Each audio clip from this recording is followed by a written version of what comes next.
Guys welcome to spoken English teacher. स्वागत है आपका आज की क्लास में। आज क्या पढ़ने वाले हैं? आज की क्लास बहुत ज़रूरी होने वाली है।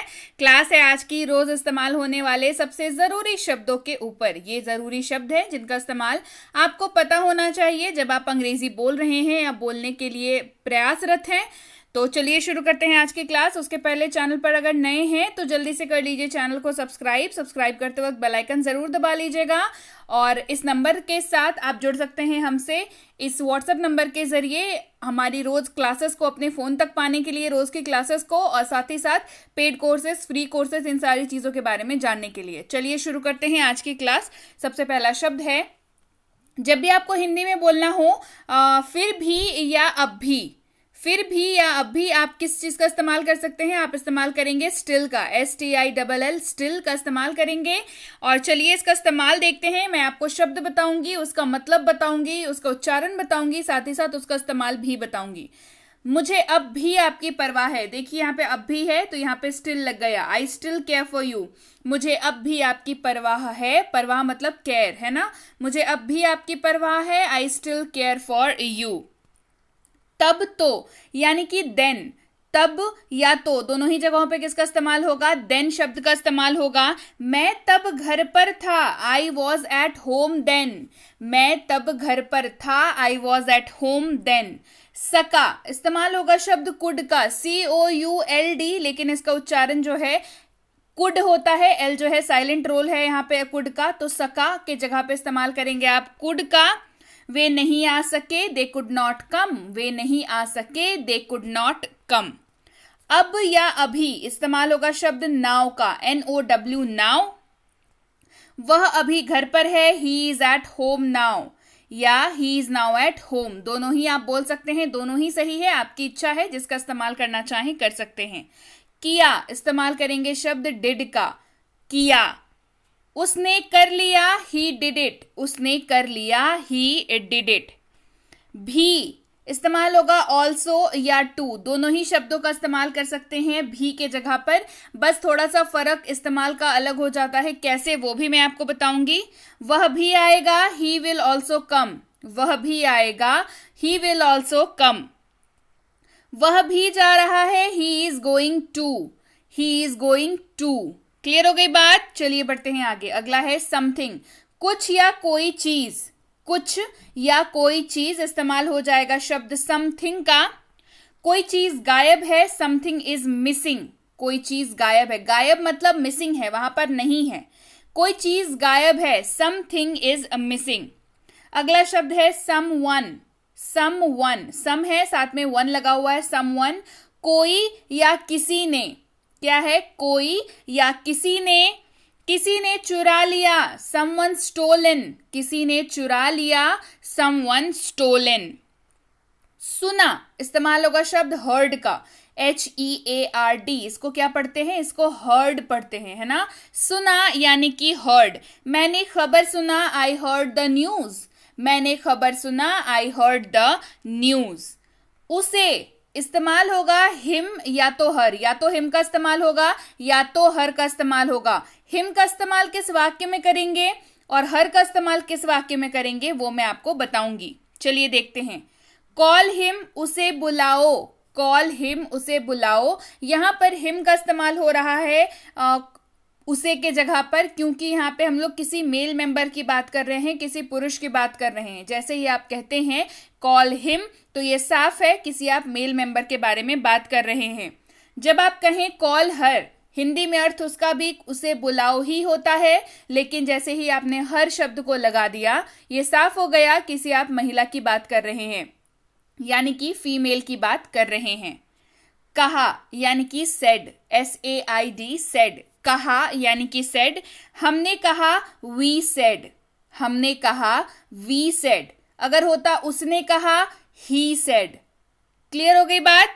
अच्छा, वहां, वहां क्या है? There, THERE, there. THERE वाला देयर है। बता दूं, देयर दो तरह का होता है, THERE और THEIR, दो तरह का देयर होता है। ये THERE वाला देयर है। इस दोनों का इस्तेमाल बताऊंगी, पहले इसका इस्तेमाल देखते हैं। चलिए, वहां मेरा बैग है, वहां का क्या होता है, वहां के जगह पर क्या करेंगे अंग्रेजी में, क्या लिखेंगे, देयर लिखेंगे। मेरा बैग वहां है, देयर इज माई बैग। मेरा बैग वहां है, देयर इज माई बैग। अगला शब्द है प्रत्येक यानी कि एवरी। प्रत्येक यानी कि एवरी। मैं प्रत्येक साल जाता हूं, आई गो एवरी ईयर। मैं प्रत्येक साल जाता हूं, ऐसा कोई जगह हो सकती है ना, जैसे जहां पे आप प्रत्येक साल जाते हो तो आप क्या कहेंगे, आई गो एवरी ईयर। मैं प्रत्येक साल जाता हूं, आई गो एवरी ईयर। कौन, किसने, जो, जिसने, इन चारों शब्दों के जगह पर आप इस्तेमाल कर सकते हैं अंग्रेजी के शब्द हु का, WHO हु। कौन, किसने, जो, जिसने, इसका इस्तेमाल कर सकते हैं। इस्तेमाल देखेंगे, किसने खाया या कौन खाया, इस्तेमाल होगा हु एट। किसने खाया या कौन खाया, इस्तेमाल होगा हु एट। ऐसे अनुवाद हो जाएगा इसका, ठीक है। हमारा यानी कि आवर। हमारा यानी कि आवर, इस्तेमाल देखेंगे, यह हमारा घर है, दिस इज आवर हाउस। यह हमारा घर है, दिस इज आवर हाउस। बढ़ते हैं आगे। अगला है कैसे यानी कि हाउ। कैसे, इस्तेमाल होगा शब्द हाउ का। कैसे इस्तेमाल करेंगे देखिए, आपका स्वास्थ्य कैसा है, हाउ इज योर हेल्थ। आपका स्वास्थ्य कैसा है, हाउ इज योर हेल्थ। तो कैसा या कैसे दोनों ही जगहों पर आप हाउ का इस्तेमाल कर सकते हैं। जैसा कि मैंने आपको बताया, दो तरह का देयर होता है, THERE वाला देयर ऑलरेडी बता चुकी हूं, ये है THEIR वाला देयर, ठीक है। THEIR स्पेलिंग देख लीजिए, कंफ्यूज मत होइएगा। मैक्सिमम बच्चों को इन दोनों देयर के बीच में बहुत ज्यादा कंफ्यूजन रहती है। इसका अर्थ होता है उनके। इसका क्या अर्थ होता है, THEIR वाले देयर का क्या अर्थ होता है, उनके। इस्तेमाल देखेंगे, यह बैग उनका है, दिस इज देयर बैग। ये किसी की बिलोंगिंग की बात करता है, ठीक है, और वो जगह की बात करता है। THERE देयर मतलब वहां, वे जगह, वह जगह की बात कर रहा है।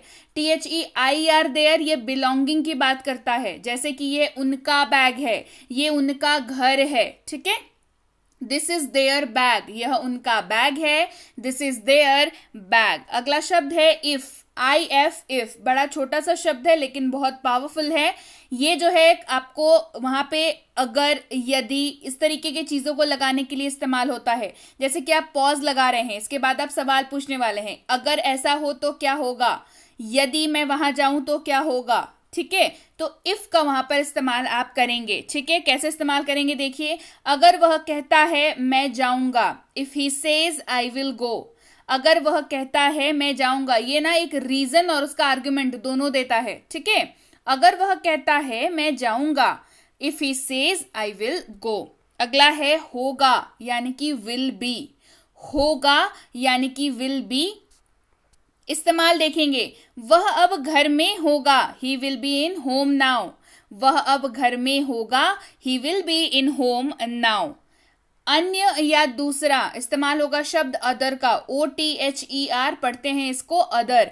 अन्य या दूसरा दोनों का इस्तेमाल होता है, दोनों सब शब्दों की जगह पर अदर का इस्तेमाल होता है। यह दूसरी बात है, दिस इज अदर थिंग। यह दूसरी बात है, दिस इज अदर थिंग। बढ़ते हैं आगे। अगला शब्द है हमारे पास बहुत। बहुत की जगह पर इस्तेमाल करेंगे वेरी का। किसका इस्तेमाल करेंगे, बहुत की जगह पर इस्तेमाल होगा शब्द वेरी का, VERY पढ़ते हैं इसको, वेरी। कैसे इस्तेमाल करेंगे देखते हैं, वह बहुत व्यस्त है, शी इज वेरी बिजी। वह बहुत व्यस्त है, शी इज वेरी बिजी। बढ़ते हैं आगे। फिर से या पुनः, इस्तेमाल होगा शब्द अगेन का। फिर से या पुनः, इस्तेमाल होगा शब्द अगेन का। कैसे इस्तेमाल करेंगे देखिए, उसने फिर किया, ही अगेन डिड इट। उसने फिर किया, ही अगेन डिड इट। क्लियर हो गई बात। तो ये कुछ बेसिक से शब्द है जो मैं आपके लिए लेकर के आई हूं आज की क्लास में, जो बहुत ज़्यादा ज़रूरी हैं। गाहे बगाहे इनका इस्तेमाल होता ही रहता है, तो इन शब्दों को जानना, इनका अर्थ जानना और इनका इस्तेमाल जानना बहुत ज़्यादा ज़रूरी है। तो बिल्कुल से आप इन सारे शब्दों को जो है वो बिल्कुल नोट करते चलें, प्रॉपर तरीके से पढ़ाई करते चलें, फिर देखिए आपको अंग्रेजी बोलने से कोई नहीं रोक सकता। इसके साथ ही ये थी आज की क्लास, और बेसिक प्लस स्पोकन इंग्लिश की ई बुक और उसकी कोर्स के लिए आपको इस नंबर पर व्हाट्सएप मैसेज करके इसको मंगा लेना है। मिनी स्पोकन इंग्लिश कोर्स और उसकी ई बुक के लिए आपको इस नंबर पर व्हाट्सएप करके मिनी स्पोकन इंग्लिश कोर्स और उसकी ई बुक को मंगा लेना है। इन तीनों किताबों को मंगाने के लिए भी आपको इस नंबर पर ही व्हाट्सएप करके इनको मंगा लेना है। साथ ही साथ premium WhatsApp spoken English course के साथ अगर आप जुड़ना चाहते हैं, जो कि एक प्रीमियम स्पोकन इंग्लिश का कोर्स है, व्हाट्सएप की सहूलियत पर आपको कराया जाता है, तो उसकी जानकारी भी आपको इस नंबर पर व्हाट्सएप मैसेज करके प्राप्त कर लेनी है। बेसिक इंग्लिश ग्रामर कोर्स अगर आपको करना है तो उसकी जानकारी भी आपको इस नंबर पर मिल जाएगी। बच्चों को ग्रामर का कोर्स कराना चाहते हैं तो उसकी जानकारी भी आपको इसी नंबर पर मिलेगी। स्कूल जाने वाले बच्चे हैं और आपको राइटिंग सेक्शन में समस्या आती है, ऐसे writing, debate writing, letter writing, notice writing, इन सारी चीज़ों में, और साथ ही साथ आपको अगर बेसिक ग्रामर में भी समस्या आती है तो ये कोर्स आप ही के लिए है। इसके लिए भी आपको जानकारी इसी नंबर पर प्राप्त कर लेनी है। और अगर आप वाकई एक सीरियस एस्पिरेंट हैं और ऐसे किसी भी कॉम्पिटिटिव एग्जाम की तैयारी कर रहे हैं जिसमें अंग्रेजी पूछी जाती है, तो ये कोर्स आप ही के लिए है। Vocabulary, reading comprehension, grammar, basic advance दोनों और लेटेस्ट पैटर्न के क्वेश्चंस, ये सारी चीजें इसमें आपको कराई जाती हैं। निश्चिंत रहना है, बिल्कुल इसको करने के बाद आप बहुत अच्छे नंबर स्कोर करने वाले हैं। तो इसकी जानकारी भी आपको इस नंबर पर मिल जाएगी। जानकारी लेते वक्त इस बात का ध्यान रखेंगे कि कोर्स का नाम लिख करके ही आप इंक्वायरी भेजेंगे, ताकि हमारे प्रतिनिधि को ये समझ आए कि आप किस कोर्स के बारे में जानना